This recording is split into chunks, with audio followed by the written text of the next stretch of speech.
presented by CarMax, the way it should be. TD Garden, the site for Game 1 of the Eastern Conference Finals here on TNT. Welcome back, everybody. Let's talk about some news that's been front and center in the NBA. Let's start with Ja Morant, because we've seen again another incident here this month. Instagram Live, apparently brandishing a handgun, and so Kenny, you tell me, what would be appropriate punishment? Well, I think before we get to punishment, Ernie, I think we need to understand the situation and the levity of the situation. A lot of people say, well, you know, what did he do? He flashed a gun. Some people have been saying there, and then other people are saying, hey, this guy is flashing a gun, and that's serious offense. The NBA has a morality clause that in everyone's contract. Let's start there. That expresses about violence, racism, all types of different things that can be considered morality.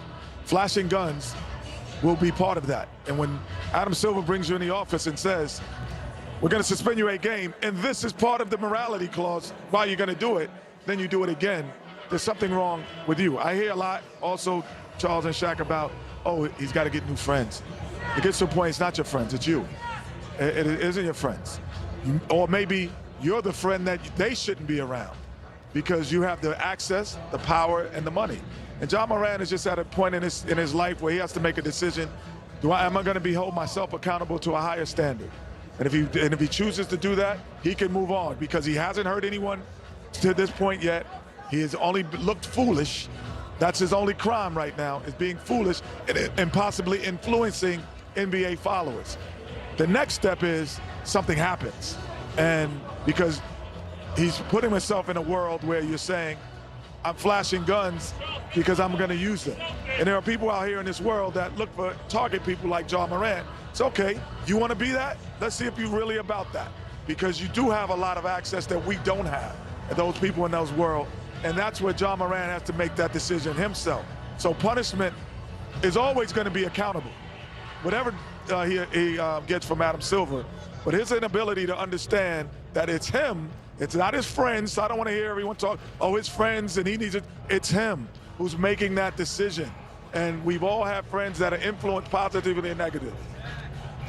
Well, first of all, I got to say something, man. We got some idiots, some fools, some jackasses on television that really just piss me off, talking about Ja should make a stand saying he didn't break any laws. He didn't do anything wrong. We're in a state where you can carry your gun. Those guys are just freaking idiots. And I only say freaking because y'all won't let me say what I want to say. It pisses me off when I hear guys say that, yo, man, when you're making $100 million a year to play sports, your life changes. There are certain rules and regulations you have to live by, plain and simple. You can't do stupid stuff. That's the trade-off. Now, if you want to do all that stuff and give all that money back, more power to you. You can make that stand. Say, you know what, I want to do what I want to do. I want to flash my gun and make videos and do things. Okay, that's fine. But you can't make money on the NBA doing this stuff. I just hope that he grows up and realizes, like, yo, man, first of all, you're not a thug. You're not a criminal. You're not a crook. You're a guy making $100 million a year to dribble a stupid, $200 million to dribble a stupid basketball.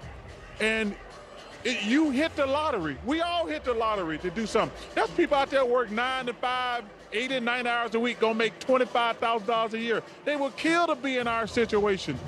And, you know, Kenny's right. At some point, it's not your friends. Bill Parcells used to always say, and I love it, he says, yo, man, you just an unlucky dude.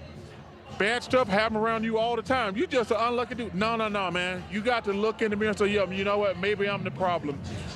And it's disappointing because the kid's a great player, but to be a fool already, then be a bigger fool a couple months later, and this is like your 5th or 6th gun thing.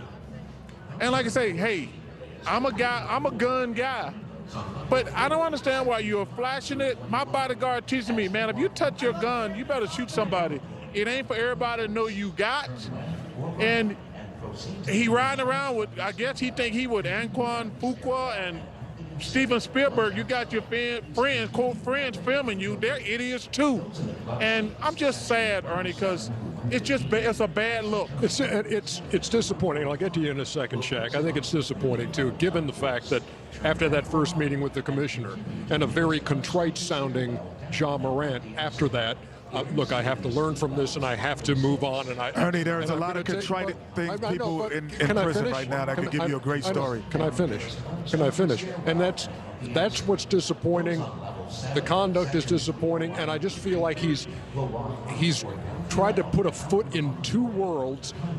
And when you try to put a foot in this one, and in this one's almost like you got a foot in this boat and a foot in this boat, and it's gonna end in a bad way. No question. I said last time, we can do things to put ourselves in jeopardy. You know, last time the incident happened, there was a mistake, and I'm trying to explain to people the difference between a mistake and a choice. Oh, that's a mistake. But if I think about it and decide to punch you, that's a choice. He made a choice to pull his phone out the first time when he in the club with no shirt on, to hit the live button, wait for it to connect, and do what he did. His friend made a choice the second time to hit the live button. He saw the camera in his face. He made the choice, not thinking. He has to understand there's written laws and unwritten laws. Do what you like, right? But Chuck makes a great point. Kenny makes a great point. And a lot of people are arguing, a lot of these idiots arguing, they never heard the term morality clause. But you're in a billion-dollar corporation now. You can't do that. There's an unwritten law. You can't do that, right? You can't do it. And not only that, you got kids looking up to you, brother. Kids want to be like you. Ever since the absence of the other guy, they're talking about you having the highest selling sneaker. Like you have a responsibility, right? You know, Charles, when he was saying I'm not a role model, he's not a role model, but one thing I like about Charles is he's honest. He says what's on his mind, and he's a kind person. So when you're in that position, you got a responsibility. And again, the two times that got himself in trouble, him and his boy made the choice to show the world what he was doing. You don't hit that button, we don't know what you're doing in Memphis. Yeah, I agree with Shaq in that regard. We don't know what you're doing in Memphis. And he had another point. Most of the people that's going to talk about this, with the exception of maybe these two guys up here, and in some part, I could take some part of that, have never been responsible or solely responsible for a multi-billion-dollar corporation. If Shaquille O'Neal gets hurt when he's a Los Angeles Lakers, the Lakers lose billions of dollars. If Ja Morant does something, the Memphis Grizzlies and the NBA loses. No one talking has ever been in that position. And unless you've been in that position, you understand the responsibility that comes with that, other than only the written law, what Shaq said. And Ernie, go ahead. In part of our life, there's things in our contract, like simple things, not even getting to the gun thing. Hey, you can't skydive. You can't ski. Yes. You can't skydive. You can't ride a motorcycle. And every fool at home would say, wait, y'all gonna give me $100 million and all I gotta do is not drive around with a gun, no motorcycle, no skiing. Like, oh, I want that job. And that's part of the stuff. But, man, I'm seeing these fools on television talking about he should hold his ground, talking about I didn't break any laws. I'm like, see, you guys ain't never made no money. So y'all can say, I want to make a point. Hell no, I want that $200 million. And my last point, to come from where we all come from, to have little kids scream your name and look up to you, you should understand that. That's power. That's real power. So now, also in the communities that we live in and things that we go through, when a kid looks up to you, you're the reason he's going to get out. You know why I'm here? Dr. J. You know why I'm here? Charles Barkley. You know why I'm here? When I was in San Antonio, David Robinson.